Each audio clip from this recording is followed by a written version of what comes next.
Hi writers, Megan Barnhart here. It is day 17 of my first NaNoWriMo, and I accidentally broke 40K. So why accidentally? If you watched yesterday's video, you saw that I was talking about how it's time to make a transition away from trying to get 2,000 words and back into just making writing enjoyable.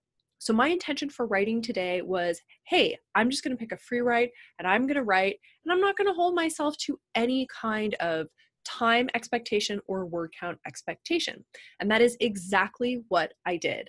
I jumped into my 750 words and I just started writing. And the way I started writing was I grabbed my copy of Recipe for Drafting. I went to the appendix where there is a whole list of free writes, and I just started skimming through them looking for what grabbed me. It's like, what will I write about? And I came across one of the free writes. It is place. Where did it even go? A place you never want to return to. So with that in mind, I jumped into writing, and I think I even put that at the at the top as a reminder, which I often do with free writes. I mean, it's a really helpful way to get started writing, because the first thing you're writing is scripted, or it's given to you. So I'll never come back here as long as I live was my little variation on a place I never want to go back to. And then, again, like following the concepts of free writing in this book, I started just describing the place using the 5 senses. I didn't have the scene planned in any way. I really used this as free writing, and all I had in mind was that this was the orphanage where the 2 main characters end up. And I just started typing what I saw. And the first thing that hit me was gray. Everything is gray. Look at my rough drafting. I could not be bothered to stop long enough to figure out how to spell pigeons. But I just let myself go, and I was like, oh, it's gray, and what's gray about it? The exterior and the doors and even the window shutters and even the pigeons' nests are gray. And I got really into this place, and I really started seeing it. From those sensory details, I just let the action flow. Like, what is happening? Okay, my character, she's being walked in, she's being pushed from behind by these adults who are taking her to this nasty orphanage, and the gray. And I let that gray from I let that visual gray spill over and create a mood of gray.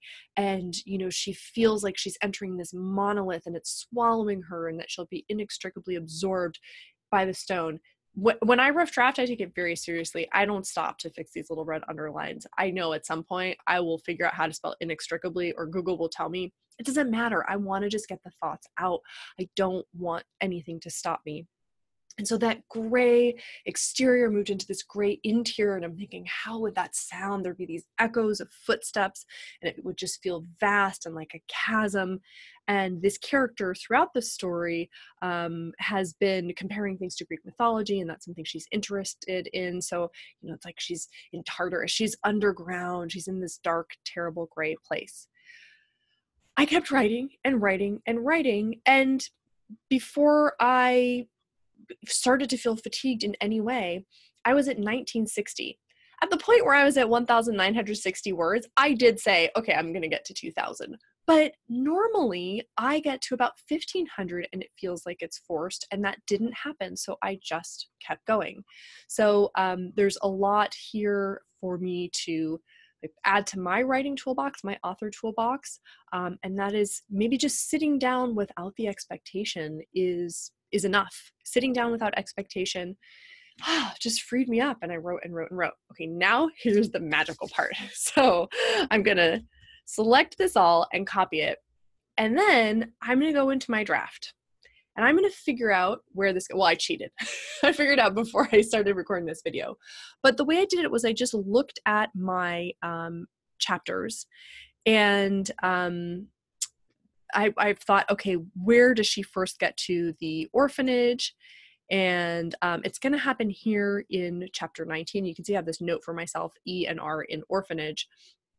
And I'm just going to paste it in. And now I've got a whole a whole other section from free writing. So if you've read Recipe for Drafting, or if you follow me just in my Write with Megan Facebook group, or you've listened to some of my other lives and watched some of my videos, you've heard me talk about this method of free writing and then copy and paste drafting. And that's exactly what it looks like. Now, it does rely on you having an overall sense of the shape of your story, right? I put her in this place that I know comes up in the story. It wasn't a random place. I know at some point she ends up at this orphanage. I haven't gotten her there yet. There's still some gaps prior to this chapter, but I know that that's going to be a key place. Once I put that character in that place and I just set in and did free writing, I got really deep into what this place would look like, sound like, smell like, feel like. And that opened up how my character would act in this place. So instead of approaching it from a plot outline or even a character arc outline, the combination of knowing she gets to this place and using that free writing, that sensory detail, opened up for me how she would act. And even a new conflict arose where the secondary character is coming in and is determined to make her life miserable while she's in this orphanage. And that came up really organically just because the mood I had created in this chapter was so yucky that it just naturally oh, of course there's going to be a girl there who bullies her and tries to make her life miserable. So that's it. That is the magic of free writing and then copy and pasting. And yeah, I'm super excited. I broke 40,000 words, didn't even mean to do that. I feel like I have tons more momentum. And again, what I learned is that apparently there's magic in just setting myself free and not having that expectation. So there's still a lot of time left in the month if you are doing NaNoWriMo, and if you're just working on another project, you have as much time as you make. And if you can take some of the pressure off, that was definitely very helpful for me. I wonder if that will be helpful for you, something you might try. And also grab some free write topics, something as simple as describing a place, getting that sensory detail, letting that create a mood, can inform what's going to happen next in your plot. And it just flies by. The difference between writing this way and writing trying to get plot down, no contest. I mean, the time just flew today, and it was really fun and really enjoyable. So that's something I hope that you can use. And however you're tackling your big writing project, whether you're using free writing or there's something else that works for you, I wish you, as always, happy writing.